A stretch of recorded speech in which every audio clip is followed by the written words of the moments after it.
kanina na sayang yung parang good relationship nyo sana dun sa mga police officers, diba, in the past? My whole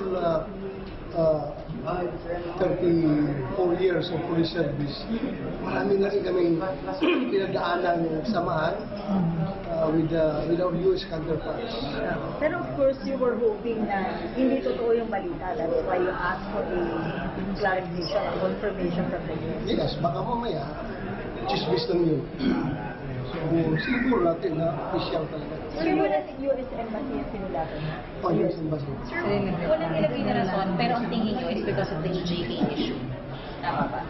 When you were the chief PNP? Most likely. I can only surmise up to that point. Kailan kayo sumulat na ulit, sir? Kailan po kayo nagsumulat? Last year yung December. December din, sumagot sila dated ng December 27. Receive ko dito January 20. Nag-send ng office ko. Dated December 27.